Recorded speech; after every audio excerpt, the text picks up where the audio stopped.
Welcome to the Dice Tower, a series of video reviews about board and card games. Here are your hosts. Hey everybody, I'm Tom Vassell. I'm Z Garcia. I'm Chris Yee. And I'm Mike DeLisio. And today we're taking a look at a new big game from Capstone called Ark Nova, in which you are designing a new zoo, but you're not just capturing animals in this zoo, you're then trying to raise your conservation levels too, even possibly releasing some animals into the wild. Correct. It has 255 different cards in it. And it's basically, well, it's a bunch of different mechanisms put together. I will show you that right now. There's a lot going on in this game, so I'm not going to go over every detail, just enough to hopefully give you an idea of how the game plays. Each player is going to have two markers. One is going to keep track of your appeal of your zoo. And mostly you'll get appeal by adding more animals. Animals will give you a certain amount of appeal, and you'll be moving your track around like this. Your other track is moving on this green one on the outside of the board, and this is your conservation effort. And you'll notice this has fewer spaces. When these two pass each other, that's going to signal the end of the game. And then whoever's pass each other the most, there's a few cards that will let you continue moving them at the end.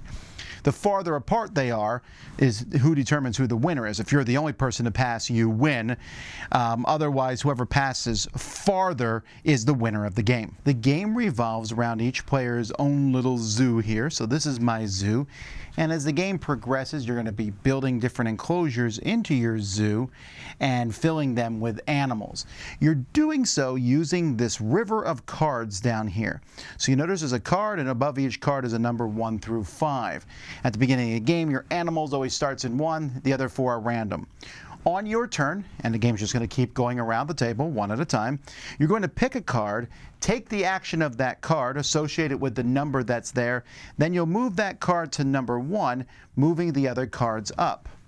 One of the resources you can get in this game are these little X's. You can have at most 5 of them. You can add these when you take the action of a card, even making it go above 5. Now, these 5 cards are basically how the game's run. First, we have buildings. When you build, you're going to spend money. So everyone starts the game with 25 money, but you're going to want to get more money as the game goes by.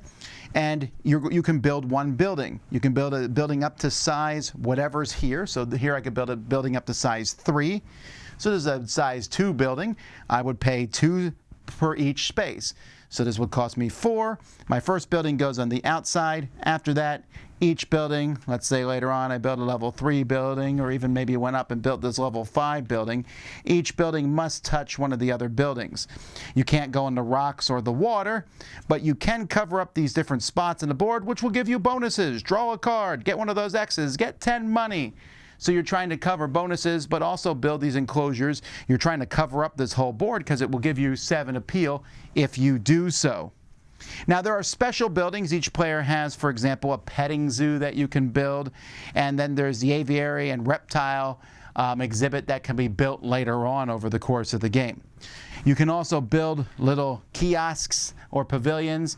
Pavilions give you money, kiosks give you appeal. So that's what the build action does. The animal action lets you put animals into your zoo.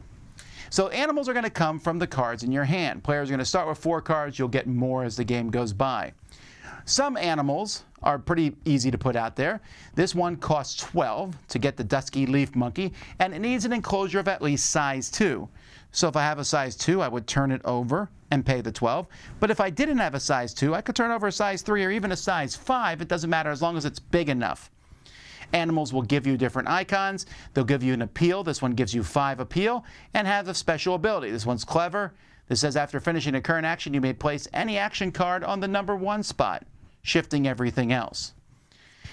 Some cards will have a requirement. This greater flamingo has a size 3, but needs to be placed next to water. So I could have put the flamingo in this one here because it was a size 3 and it was next to water. Some require themselves to be next to mountain, or if you have a special building built, instead of taking up a whole enclosure, this rock monitor just takes up 1 spot in your reptile area. And when that happens, you would just simply take a cube and place it there to show how many spots it took up. This elephant takes a 5 enclosure, and requires a level 2 building card, which we'll talk about in a second. This one needs to be next to 2 mountains in a level 2, and this has to go in the petting zoo. It's the only place it can go in.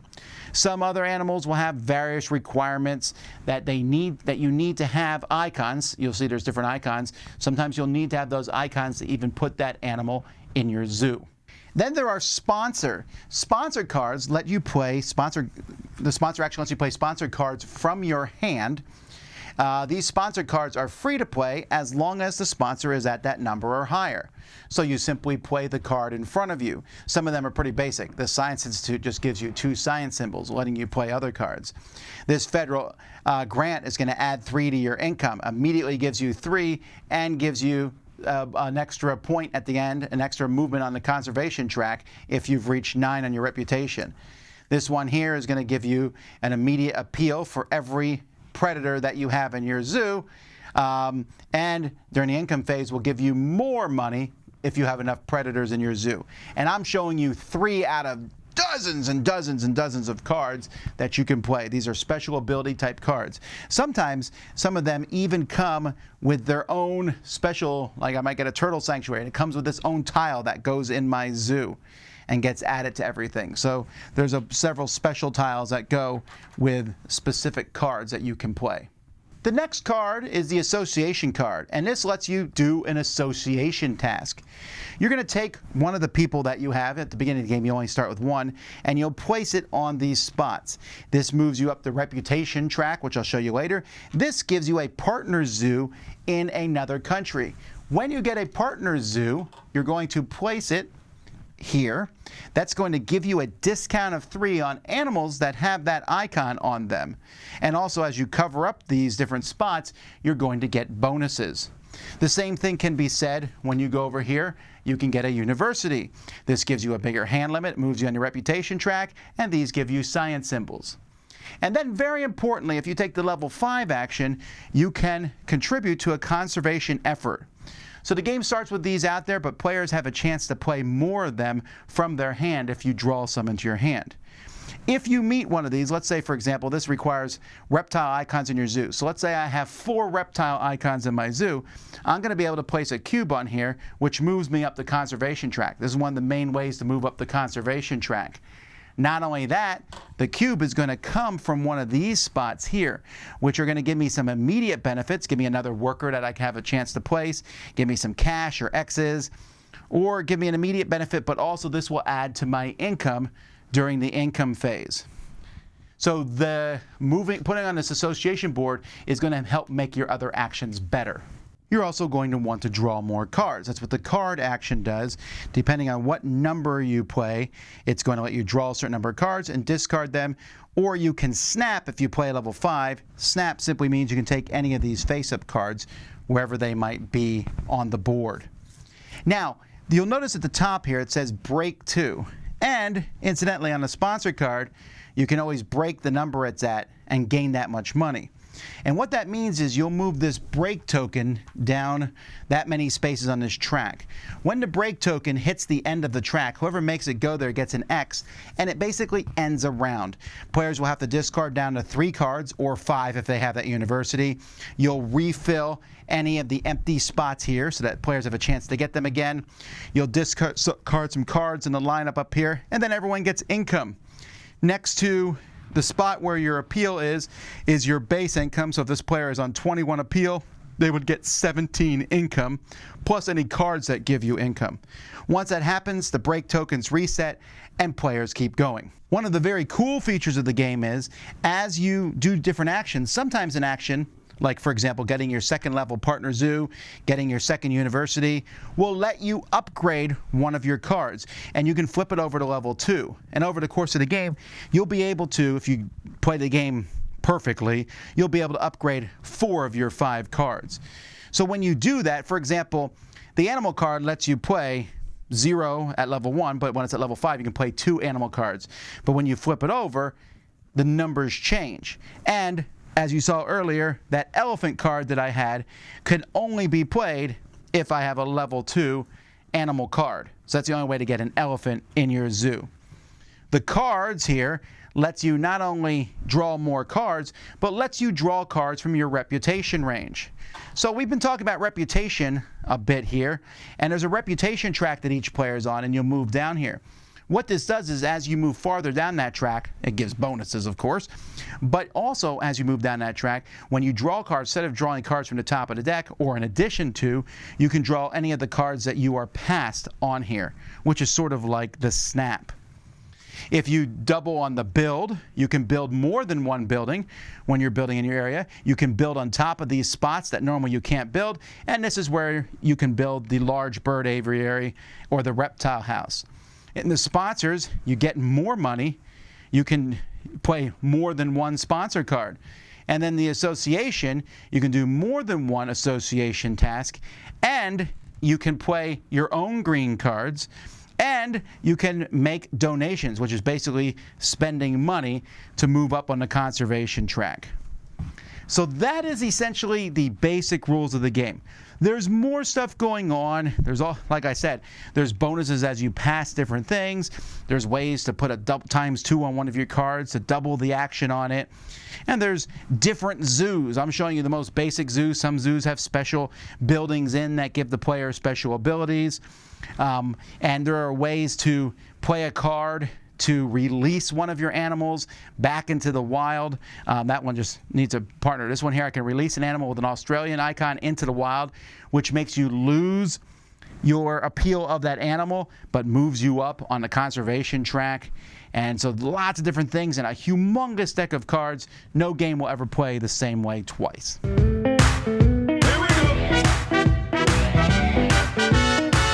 A lot of icons in the game, but I don't find them to be particularly difficult. This is a huge deck of cards. In a 4-player game, you might go through maybe more than half of them, maybe, but you're not even going to play all of them. You'll be discarding cards a lot. But I really like, for example, on the different cards, it will tell you this keyword, dominance here, but then it explains what it is. And if you want to know more, you can look it up in the glossary to see exactly what that keyword does. But there are some cards that are kind of negative towards other players. They're cards that will attack other players. And I think it's fairly minor what they have here, but if you don't want to play with that, there's a little blue line here that you can do if you want to play a friendlier game without any take that in it. The rule book itself, I found to be, there's a lot of rules here, but the game I have found has been fairly easy to teach people because it has a nice flow to it. There's also a glossary, which helps if, I want to learn more about constriction. Again, I think the card explains it, but if you want to know more, it's written in the glossary, which is easy. And then there's an extra sheet here that shows you all the different tokens and what they stand for. So it's a busy game. I'm not going to pretend that there's not a lot of things floating around, but I found that it became a little intuitive as you started playing.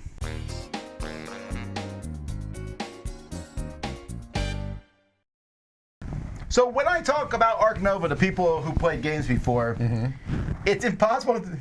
I don't talk about this without always referencing other games. Yes. I'm like, hey, the track is going to cross in the winners. That's just like Raj of the Ganges. And the game card play is very similar to Terraforming Mars. Right. And the cards maneuvering is from Civilization and New Dawn. Right. Yes. So there's a lot. In fact, I think I'd be hard-pressed to find anything in this game that feels original to this game. I'm not saying that's a bad thing at all. I'm just saying that it's using a lot of stuff that if you play a lot of these type of games, you've seen before. I agree. Yeah, I don't think innovation is its calling card. I think that it feels familiar in a lot of ways. But like you said, that's not necessarily a bad thing. Sometimes familiarity is a comforting feeling. Especially for a heavy game. For a heavy game, right? You have, that's a good point. You have a little bit more kind of contextual head starts almost. Shorthand. Yeah. Shorthand. It's yeah, like a shorthand. Hey, I'm familiar with these ideas. Therefore, it's easier to pick up. Yeah. But that being said, the two mechanisms that very much are similar to other games were the two paths crossing and the card river, that's what you call it, the card river underneath there, that's from Civilization. They're barely used in games. I remember when we played that Civilization game, I said, the game was okay, but I love that card thing, and I wish they used it in a better game. And now they have. Yeah. When I played Raj I love Raj of the Ganges, and I thought, I wouldn't mind seeing this in more games either. And so, I don't have an issue with that being kind of the victory condition across the two paths. Yeah. So the game is themed about building a zoo. In fact, a lot of people call this terraforming zoo. But when I introduce this to people, and I've introduced it to many folks, they all always get excited about the theme. And I gotta say, I like that. And normally, I know you don't like pictures in games. I don't normally, yes. But I didn't mind, and I don't normally like that either, but I thought they were fine here because they're actual pictures of animals and people, but I thought it looked pretty good. I think it fits okay in this game, and I think it is, there's a certain seriousness to it all that pictures lend to that works well for me in this game. This is a thinky game. This is a very crunchy game. And so, a real illustration of a parakeet, this person who is dressed the part, at least, of, park ranger, whatever. It adds to the mood. I did not find it distracting or bothersome in this. I think a big part of that in other games for me is screen captures. It's not really the same thing. Sure. Screen capture might take a character in the background and blow them up to be their own card, and they'll look all pixelated and messed up. This is just photography. Yeah, this is one where the art, I'm a little bit ambivalent about it. I don't think it's bad. It's not like, oof. But I also don't think it's a knockout. To me, the visual, right? it is functional, and that's important. Like you said, in a game like this where there's so many cards, and you're having to reference different aspects of these cards, usability is the #1 concern. And so on that front, I think it's great. But the appeal, the table presence is not where I'm like, whoa, that's a looker. You know what I mean? No, what I mean to say is, I think the art style, like that look is like what they went for is functional. That's true. I agree. I know that it is also functional, yes. Yes. But like that seems to be the main driving force of like we're going for a retro sci-fi artwork. It might be one game, or like we're going for like a Viking-inspired, blood-soaked landscape.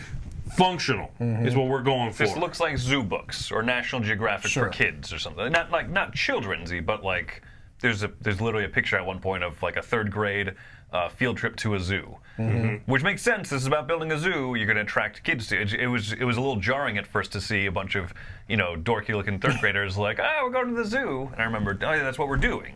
It works. I don't have a complaint about the art. And I think that theme, though, in this game really helps drive it. You guys have said it's a complicated game. There's a lot going on in this game. Yep.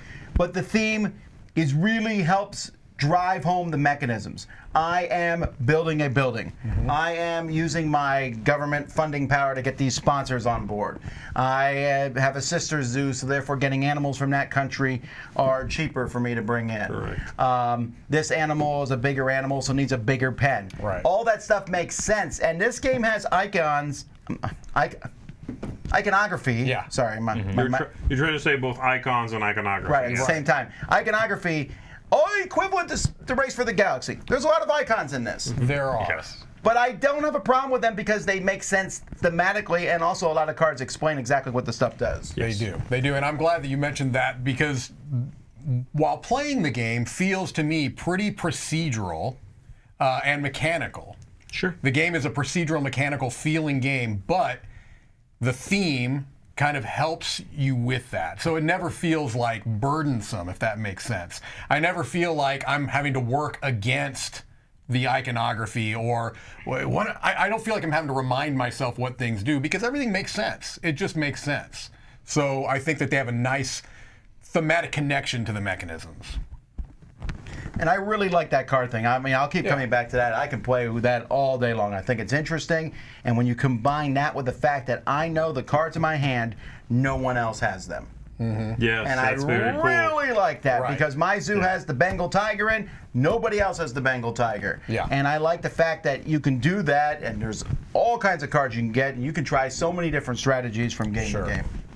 I think, it lends itself. It's taking that page out of Terraforming Mars, right? Gigantic deck. You will not cycle through it. You will not reshuffle the discard pile.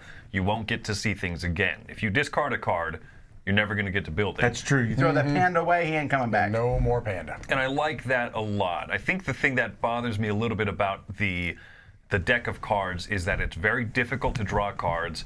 There's a lot of cards that have restrictions on them, which usually I'm fine with, right? I have to have certain types of things in my zoo, certain features, in order to be able to play the panda. Panda's a difficult animal to maintain in a zoo. You got to have some standards. I find that some of the icons I don't mind, others I do. When an animal requires a lot of other animal symbols in order to be able to play it out, you know, I really want to work towards this. Do I just discard it now? You know, I've got one of the two ape symbols that I need. Let me start drawing cards to get the other ones I need. I feel like that part bothers me a little bit too much. It's too restrictive when something needs multiple of the same type of animal requirement to build it out. So what would your thoughts be on if instead of the way it is now, which is this massive deck that you have there, which makes it super easy for setup, right? You take this deck out, set up your river or your market. Do you think it would have worked better to have staged cards so that cards that have fewer requirements are available to you in the first quarter of the game? Then as the later game goes on, you add, you know, second or third stage cards to it. Do you think that would have worked? Not me. Most of the cards are pretty easy to get out. Unnecessary, I think. Okay, Yeah. that's why I'm asking, because I think it would add to the setup, it would add to the, you know. It's fine. Terraforming Mars. I mean, I cannot help but think of Terraforming Mars, the board game or the card game. Right. When I play this, it acts as such a similar part of the brain, the engagement, the sort of like short-term pursuit of, I want to build this card, long-term pursuit of, I want to have this many African animals for that over there in, you know, in 45 minutes. I like that, and it very much makes me feel the same way. Now, you're mentioning one limitation you found bothersome. One thing I found could have been a little bit better, and this is a graphical issue actually. Some of the cards, well, the card type is denoted by a colored frame. Yeah. Sometimes the image works against the card type. So animals are one card frame. But there are other kinds of cards that might have a picture of a horse or whatever. Oh, like a sponsor card that shows a horse. And it's not an animal card. Got it. Yeah. The I icon thought in the that top, was a little iffy. The icon in the top corner lets you know. It does, but It's a also little big splash of counterintuitive. color is the, you know, like big picture that draws the eye, and then you got to look at the icon and the color and be like, this is not a horse. Right. This is some company. To Chris's point, I like that. I think it's a feature of the game because I like to being able to pivot. I sit there with the panda, which is one of the animals that's harder to get out. You need like 2 other bears before you can put it out, and I sit there and go, is it worth hanging on to? So maybe it's not from a gameplay perspective. Maybe it is. For me, it's from a thematic perspective. I'm like, it's happening. Yeah, I'm gonna But make I might these at some pandas point happen. see something else and go, sorry, panda. Right. In fact, then one game I got the panda, and the next turn I was like, and he's released. Come to my zoo, everybody. The panda's here. I'm kidding, but look how conservative we are. Right. Yeah, we help fix nature. I do like that feeling in games. That feeling of, I'm going to keep hanging on to this. I can do it. I can do it. And finally, you might let that go, and then later you can do it in the game. You know, several turns later, you're like, oh, I could have hung on to it. Yeah, I enjoy that feeling. It forces you to make choices. And to be clear, I like those choices a lot. I like restrictions on when can I build this card out. I like being able to strategically move towards those restrictions. I feel like some of them have a little too much luck for the length of the game and for the thoughtfulness of the game. Right. But I do like, especially the restrictions where you can meet those requirements by doing other actions, by going to the worker placement need board on the side, getting a partnership zoo, unlocking some of the other types of things. I love those interactions a lot. Yeah, and much like Terraforming Mars, you might just have a situation where 1 or 2 players at the table have a much better starting synergy of the cards that they have. You know, that they're able to build and then put an animal out within the first couple of turns, and other people don't. Actually, I played a game against somebody, and they were sitting there, and I was like, where are the animals in your zoo? And they had the government funding and stuff. I was like, I see what kind of zoo this is here. Right. But the one thing that's going to appeal to people about this is that constant, you're getting good things. You put a building in your zoo, you cover up icons, you get that stuff. You move up a track, you get to do this. Flipping a card over to the number 2 side gives you such a You want to flip all the rush of cards. like, oh, and all these good options. And that's always where I'm at with a game I like is, does it give me a lot of good options? And in this game, I felt the whole time, this is a long game. Yes. I feel like you should play max of 3. That's actually honestly. that's one of my negative points. Well, I don't know. I don't disagree on that, but I also, one of my favorite games, Le Havre, I won't play with more than 3. Sure. And it's one of my favorite games. Right. I feel the same way here. I feel like this is really good at 2 and 3, fantastically. But I will say, for as long as the game is, not once am I ever bored in it. Ever, because turns are so fast. They are. And the longest turn is when the break happens, right, or when someone does something that then lets them take another action, and then I'm waiting a little bit more time. But usually I'm like, I'm building, you go. Now I'm building this animal. It's pretty fast. Yeah. It's got a nice forward momentum. It really does. It does. And even when you have that break, which is downtime, you're making money and you're getting and you're bringing back your people. Right. And so you always are propelling forward. Even when you're releasing an animal, you're letting that animal go, but you're getting something, right? You're shooting up some track. I love working the 2 tracks, It all works together very well. Yeah, this game also, just a small thing, but it does something that I like a lot. I don't see it in a lot of games, which is at the beginning of the game, you're dealt 2 end game scoring cards, right? Oftentimes what happens is they'll say, hey, take 2 of these end game scoring cards, pick one and discard the other one. And you're like, I have no idea. I don't know. The way this game works is that it's staged a bit. So it's how many... When you get to 10, when the first person hits 10 on the conservation track. Right, on the conservation track, which is a pretty significant length into the game. Then everybody has to discard down 1. Yeah, that's brilliant. so much smarter. Why?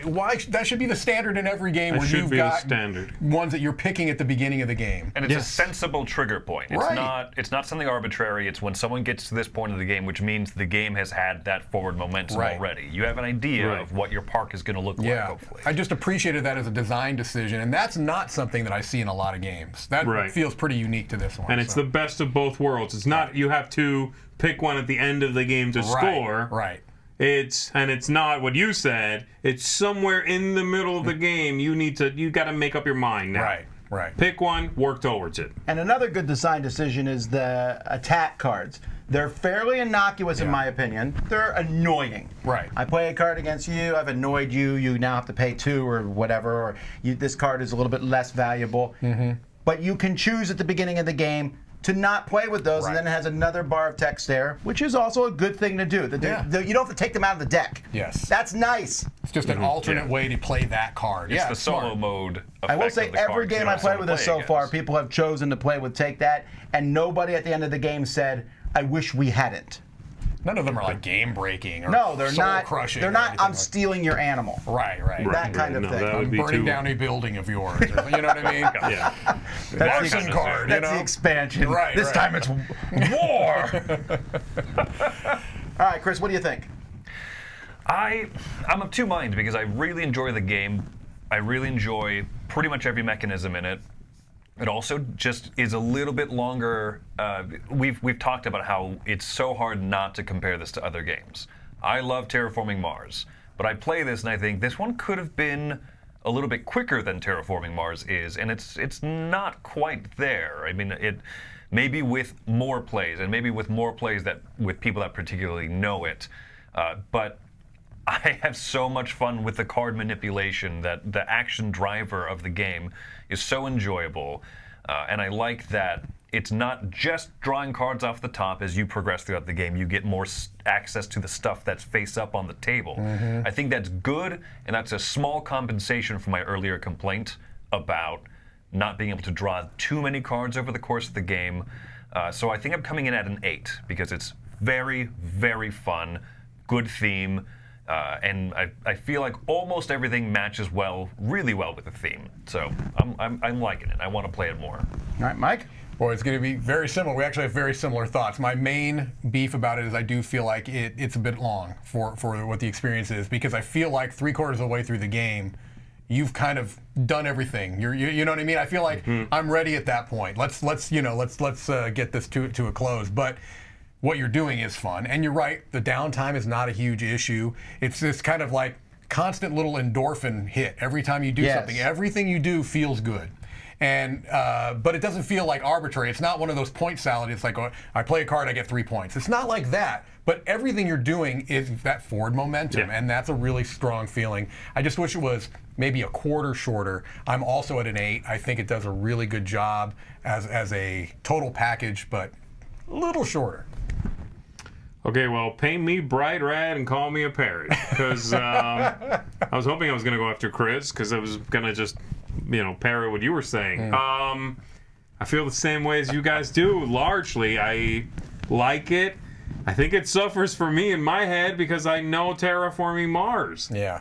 That's almost the biggest knock I have against it. Yeah. But if you like Terraforming Mars, you know what kind of game this is, you saw the overview, you've heard us talk about it, I can almost like 95% guarantee you that you already know if you would like this game or not. There's not a lot of... I feel like you're not going to discover something, especially if you've played some of those games, halfway through where you go, oh, this isn't what I thought it was going to be. This is what you think it's going to be. Yeah. It's good. Right. It's a little long, yeah. It's a couple of tiny graphical issues, yeah. It's a heavy Euro game. It's going to happen. But it's solid. I really did enjoy it. I think it's, once you've internalized what's going on, you're going to have a good time putting your big old zoo together. An 8 as well, strong 8. The length doesn't bother me. Sometimes I want to play longer games. Sure. And for the past 2 weeks, I've not wanted to play any other game in the studio. I just want to keep playing this. To the point where anytime people come by, I'm teaching, I want to play this. I really like this game. I don't think I'm going to play Terraforming Mars anymore. Wow. Because between Ares Expedition You like the and theme of this better anyway, too, Oh, my right? word. I mean, I like sci-fi. I like the theme of this much better. I'm not always shouting about space.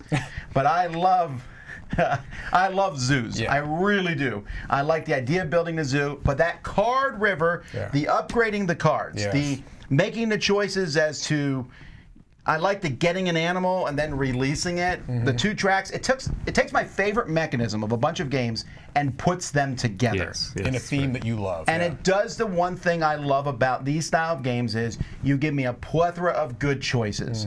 I don't have an animal I can build right now, but I can upgrade my zoo.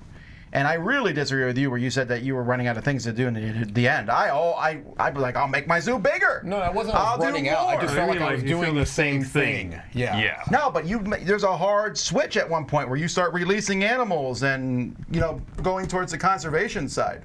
Yeah. Anyway, for me, this is a 10. Oh! Wow. This is my favorite game I've played in a long time. What's wrong I'm with going you? to give it a 10. I feel just privileged to be here. No, because this is just everything I want a game to be. Yeah. The first time you talked to me about this game, He was openly weeping, I remember. I was like, I thought you might come in at a 10. You were so enamored with this after the first really play. like You it. keep showing it to people. You I keep- do because I don't know. I just Sometimes like games everything. just click I with just you, like right? I mean, everything about it. I like the upgrades. I don't feel like, oh, I wish there was more animals because I haven't seen them all yet. Oh my gosh. there's a Every time I massive play it, someone deck. shows me a card and says, look what this does. I'm like, wow, it's cool. Right. I mean, at some point I'll get there. Yeah. But And then man, it'll drop down to a 4. At that point. no, but it's neat. It's a table hog, although it's smaller than some of the games we played this year. Yeah, no, I think it's reasonably sized for. And, well, I mean, there's cards spread there everywhere. is, yeah. It looks like a mad scientist is done when you're finished. You got cards It's all a over the heavy place. Euro card-driven game. I mean, It is, yeah. It is what it is. Yeah, absolutely. One it's thing a I lot- want to yeah, go ahead. shout out is that it has one of my favorite mechanisms wherein you create endgame scoring conditions for the table, or I guess through mid-game scoring conditions for everybody. You also create your own endgame scoring conditions with some of those sponsor cards you play out, and they're not guaranteed points. They're more things that you can open up and work to. I think maybe that's what I need to focus more on that last quarter of the game. Right. But Yeah. I don't know. That's very cool. that It's you an like this excellent so game. much. I'm still debating whether we're going to Dice Tower Library or not. Oh, please. Please. But that's Ark Nova. Anyway, check it out. Until next time, I'm Tom Vassell. I'm Z Garcia. I'm Chris Yee. And I'm Mike Delisio. Have fun going to the zoo. Ooh.